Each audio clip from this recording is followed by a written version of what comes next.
Hello, everyone. Welcome to This Day. It is Wednesday, and it is May 10th.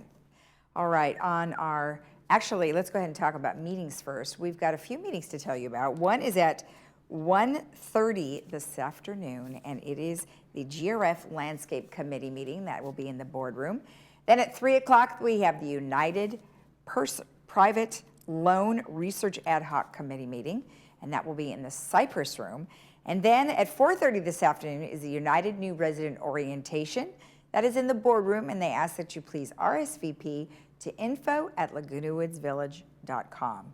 Now on our show today, we have Bart and Michael here on behalf of Manor Alterations. Now we want everyone to know that they're working really hard over there to streamline the process, and they want to tell you how they're doing that.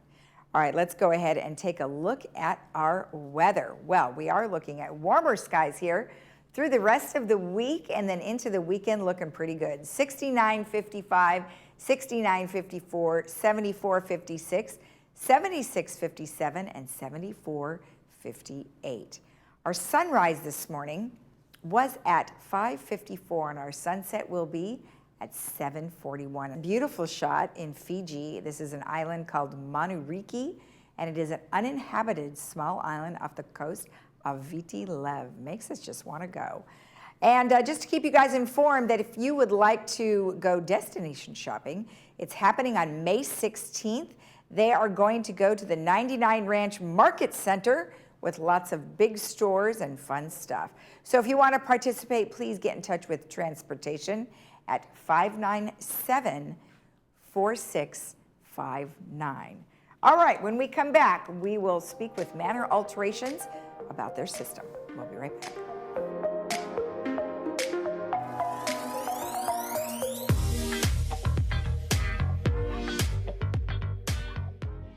Hear ye, hear ye. Come one, come all to the second annual Renaissance Fair at the Equestrian Center on May 20th. There will be 4 kings. And a queen, Titania, queen of the fairies. How does she get there? Oh, by magic. And for your entertainment, we will have Bottom, who thinks he's an actor, but he's really an ass. Oh, from William Shakespeare's A Midsummer Night's Dream. What about a sonnet? We will have a sonnet and a song or two. Please be reminded that this is a family affair. $10, cash only. Where will you be on May 20th? I will be at the Equestrian Center for the Renaissance Fair. Me too. Hope to see you there.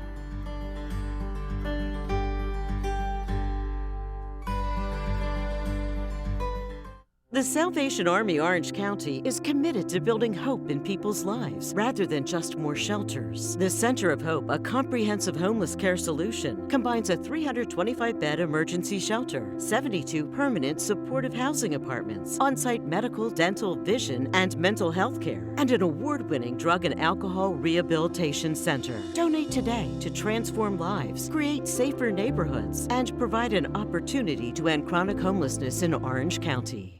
The California Attorney General, Ron Bonta, issued a consumer alert on hearing aids sold over the counter or online.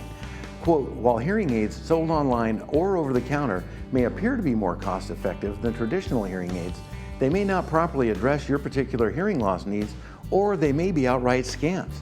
He goes on to say, get checked by a licensed hearing professional and beware of misleading claims. Call Advanced Ear Care today for answers on over-the-counter hearing aids and options. Tell them Stewart sent you.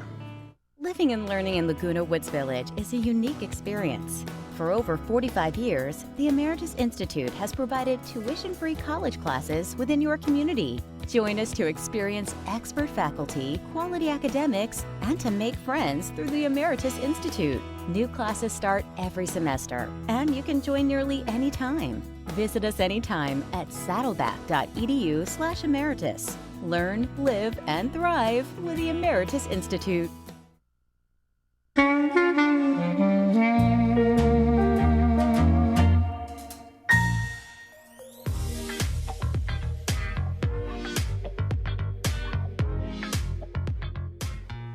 Welcome back. As I mentioned, we have Manor Alterations Department here, and we have Bart and Michael. Well, welcome both of you. It's very nice to have you on. I am happy to be here. My name is Bart Mejia. I'm the Assistant Director of the Maintenance and Construction Department, and I oversee 3 divisions. I oversee manor alterations, I oversee projects, and damage restoration. Today, I am happy to be here to talk about manor alterations and the improvements that we have made to manor alterations and to provide better customer service. Fantastic. And then, Michael, why don't we have you go ahead and introduce yourself as well? Michael Horton. I joined Manor Alterations about 3 months ago. But I'm obviously not new to the industry. I was licensed in 1967. I'm a 3rd generation contractor, which is clearly before I was born. And we built our first custom home in 1972.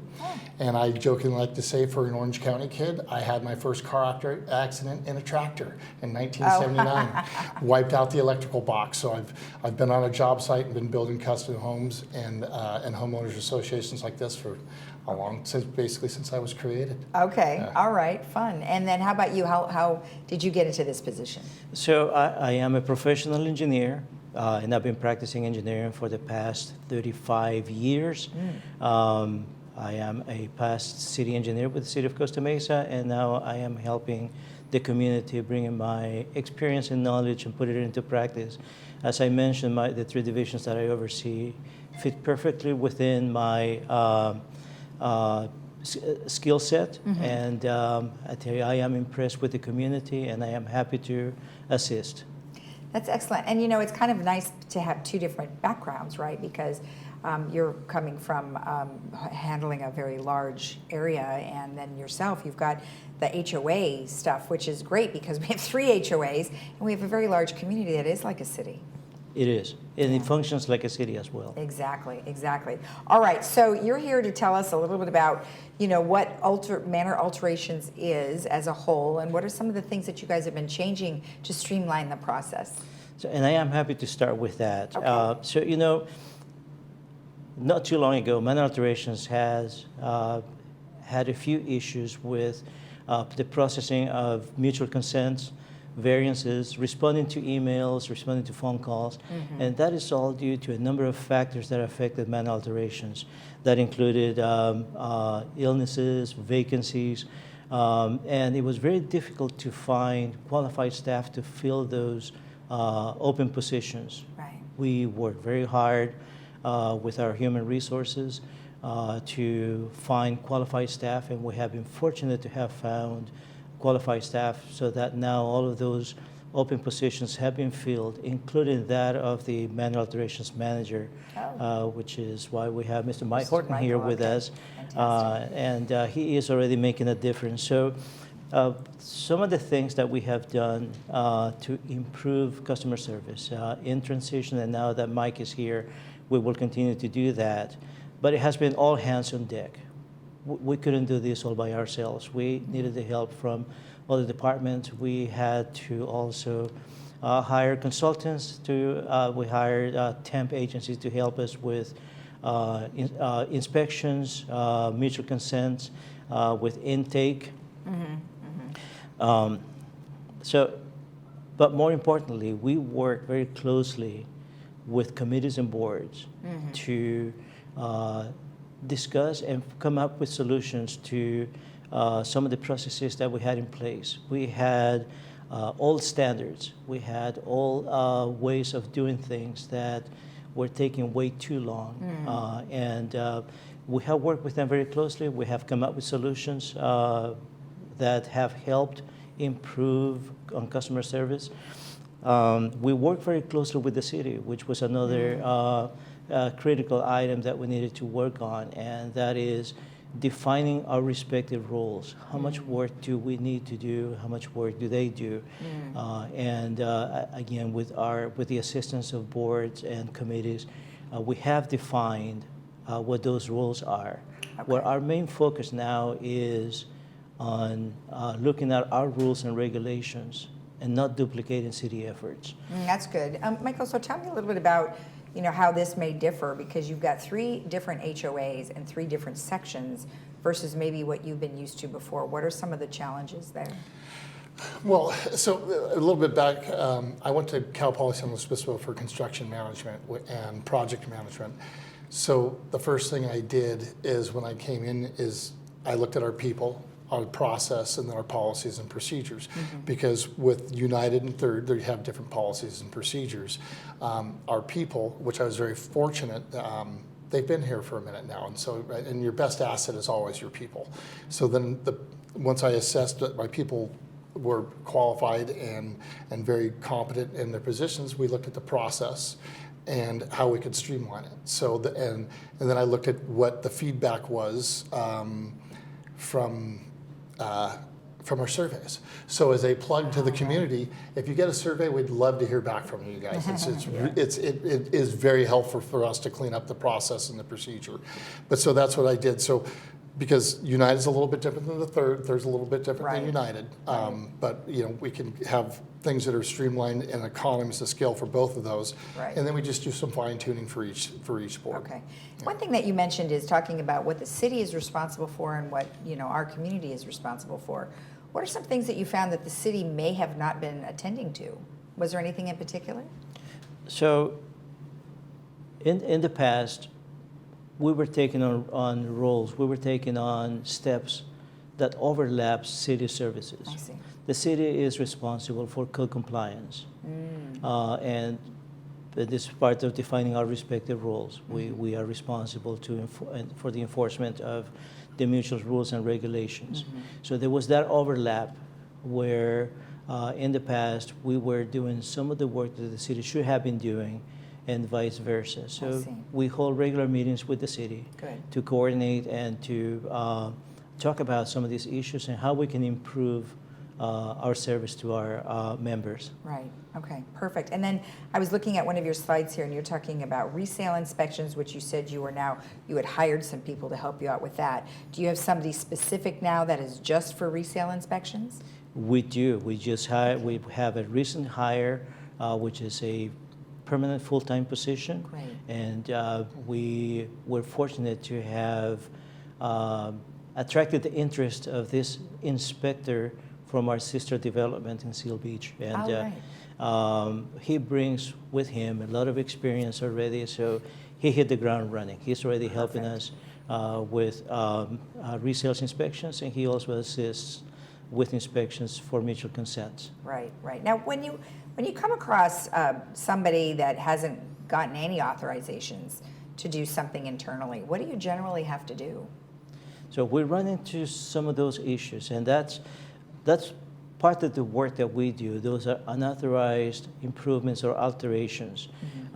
We either find them during our inspections or when members report those unauthorized inspections. We will proceed to inspect those and issue correction notices. We work with the member to bring them into compliance. Okay, got it. All right, so let's jump in on some of the things that you guys are changing and improving your processes. So you have mutual consent process improvements. What are some things that you've done there? So with the mutual consent process, the first thing that we did is, as I mentioned before, is the plan check process, where now we limit that to checking for rules and regulations that the mutuals have. Okay. We have improved that time, the time that it takes to review those and provide that approval if it meets all of the requirements, so that the member can proceed then to the city and get and obtain the proper city permits if those are required. Okay, all right. We have taken some of the more common types of mutual consents that we had in the past that did not require a mutual consent per se. We only needed some information. And for those, we have also streamlined that process. Okay. I was just going to add, in the slide that's showing up in the background, previous in 2022, it took like 3 or 4 weeks to get the process approved. Oh, wow. Which is, for any resident, everybody that's done a remodel of their home, we don't want to not have a kitchen for 3 or 4 weeks while this is processed, right? So we've gotten it down to 5 days, which is very important. So, and the question you asked previously about unauthorized alterations, not approvable and it's a violation within our codes, but it was understandable because they didn't want to wait that long duration. And so, but the importance of now that we've got it down to 5 business days and a great working relationship with the city so that you can actually have your permits pulled and then have your consent done by us, which is meeting the architectural standard, Right. there's really no reason to circumvent that anymore. Perfect. That's great information. Okay, good. So let's move on to, you have mutual consent submission metrics. So what are we looking at? Mike? Okay, so that is our IAT department with Chuck, and he is just a wealth of knowledge. And so what we just did is as a new manager, I wanted to see what we did last year, and I Okay. wanted to see how long it took us. So if you can, with that chart, in the short version of this, is we did the exact amount of submissions last quarter, the first quarter of 22, as we did this year, except we did it in 3 to 5 business days this year, and last year we did it in 3 to 4 weeks. Wow. So as I said, our people are, the team that we have is a fantastic team, and it really is our best asset. Well, you must be getting some great feedback from the residents. I'm With this kind of smiling. process, Yeah, I yes. mean, they must be very happy with that. We do. We get positive feedback, and I think that we not always get positive feedback, and that's why Mike mentioned earlier about the survey and providing the feedback to us. But what is also just as important is that we are not getting as many complaints as we did in the Right. past, Wonderful. and that too is a measurable target for us. No news might be good news, right? All right, so let's move on to variance and resale processes, because we talked a little bit about that. So let's start with a variance is an alteration that does not fit a standard. And for that, we have a process. The mutuals have adopted a process to submit variances and go through the approval process. Okay. That process used to take 3 to 4 months. We have taken steps, and it varies by mutual, but in essence, it's essentially the same approach, where we expedite the review process. We look at those variances that are more commonly used, and we've worked with the committees and boards to standardize some of those so that we can expedite what used to be the variance process. Now it is a mutual consent process, and that is handled much faster. Great, great. And then for your resale procedures? So resales, as for our team, for the man alterations team, includes the inspection of units to make sure that they're in compliance with mutual rules and regulations. That used to take 3 to 4 weeks to complete a first inspection. A first inspection is the most important one. Right. And that will tell us what is existing and if there are any corrections that need to be made. We have worked very hard with the community, with our realtors, to let them know that it is important to get the first inspection done as early as possible. So if there are any corrections that need to be made, there is time to go through a normal process. Some of those corrections may require a mutual consent. Some may require a city permit, and all of that takes time. Yeah. So we want to encourage, and you can ask for, you can request a first inspection at any time. It's good for 180 days, so that if you're thinking about selling your property, get that done as soon as possible. Right. And that way you know if you need to make any corrections. And is there any charge for that, or is that a complimentary? Mike? On the resale inspections, the first part of the inspection is a $60 charge. The second part for the final report and the release, I believe, is about 75 or 90. So that's really part of your sale process, right? Yeah. Okay. The important thing is resale inspections. There's 2 parts of the inspection. There's the inspection that our inspectors do for the compliance of the community and the boards, which is the 2 different boards. And then when the buyer has their independent or third-party inspector, which is the one that makes sure that your shower and your P-traps and all that work correctly. But the important part that Bart's talking about is that we want to ensure that the new buyer and the seller have done everything which is in code and compliance, with our procedures. Right, okay, perfect. Okay, so email and telephone responses. It sounds, I know they've been working very hard to make sure that this is of the highest excellence in response times. Looks like you're doing pretty good. So emails, it is a compounding problem. When we had our issues or the problems with staffing, with illnesses and COVID, and when we were doing those extra plan checks, submittals for mutual consents are done through an email system, and it was taking too long to process them. Yeah. And what that was doing also at the same time is when our members or contractors did not get a response within a few days, they will send a follow-up email. So that was building up, and we had to find a way to get to those, bring it up to current. The same was with telephone and voicemail messages, and that's one of the first things that we started doing, and we worked. That's where we got additional help from consultants, Right. temp agency, and even other departments to help us with that backlog. Good. Unfortunately, I'm very happy to report that that backlog of emails and voicemail messages has been brought to current.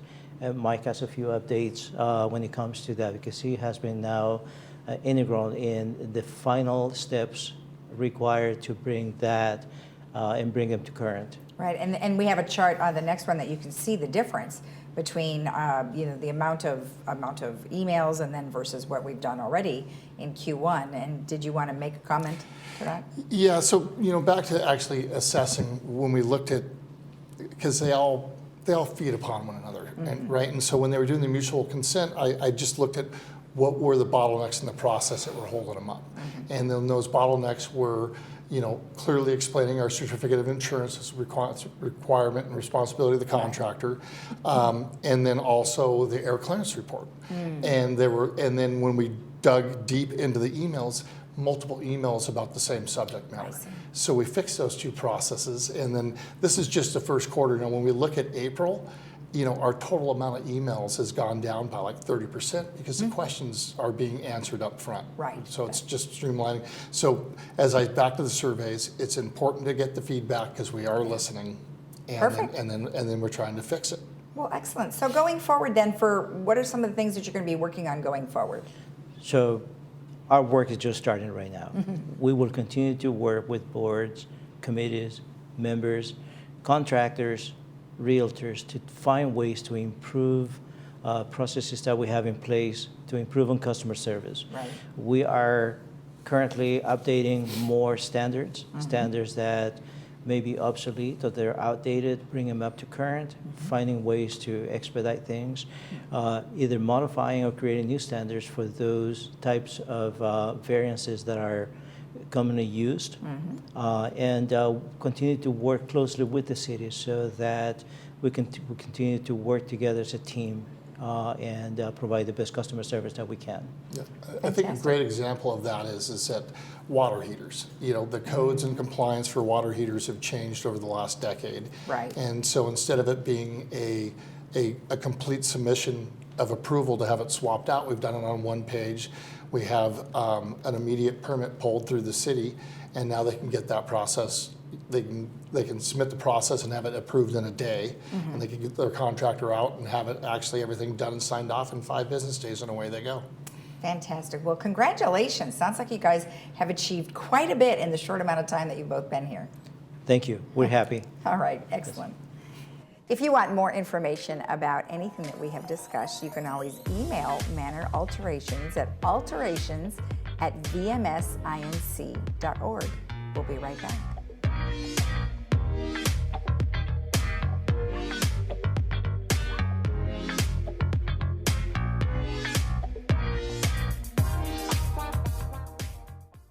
By staying home, the community of Orange County has made a difference. But doing so shouldn't mean putting your own health at risk. Hope wants you to know that safe, quality care is available. Don't ignore or delay the medical attention you need. From routine checkups to revolutionary treatments, Hogue is here for you, just as we have been for almost 70 years. Like no other time before, your healthcare choices matter.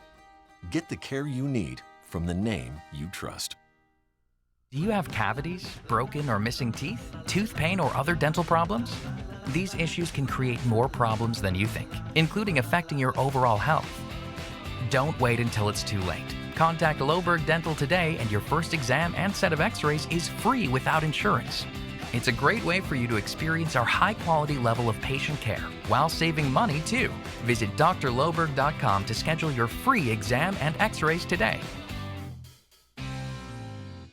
Did you know that the Laguna Hills Lodge was originally built as a place for relatives or friends to stay when they were visiting? In 1968, Laguna Woods' residents built the first 2 buildings of the lodge because they wanted a place close by for visitors to stay. Since then, the lodge has become the spare bedroom for the Laguna Woods' residents. The lodge has received the TripAdvisor Award of Excellence 8 years in a row. We invite you to stay in one of our recently remodeled garden rooms and take advantage of a special offer for Laguna Woods' residents, family, and friends.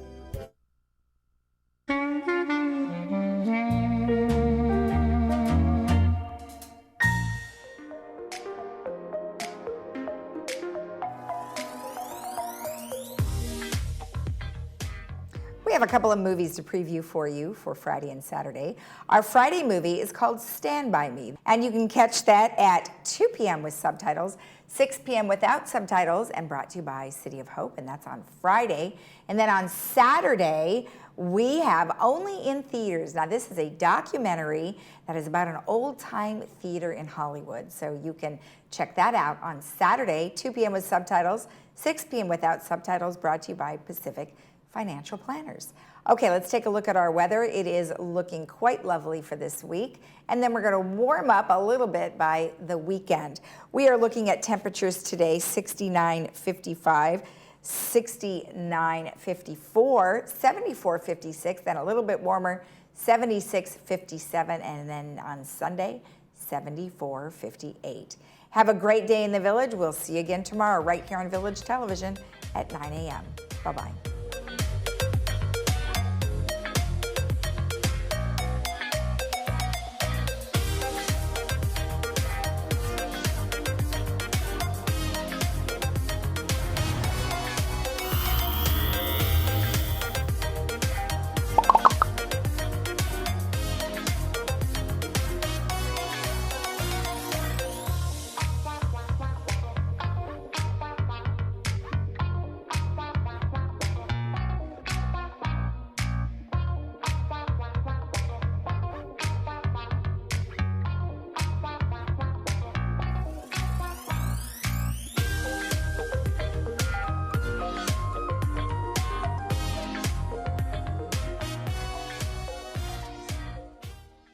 Orcam Read empowers people with low vision.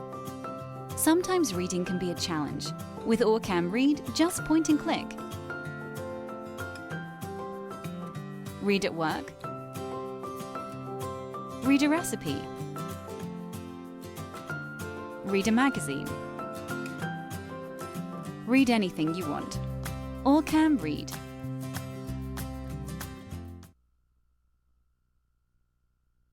The Salvation Army Orange County is proud to be a leader in providing comprehensive care to families, men, women, young adults, seniors, and veterans in Orange County. Our shelters provide food, clothing, counseling, housing navigation, and job training. We also provide care through rent and utility assistance, food pantries, anti-trafficking services, adult rehabilitation, and youth programs.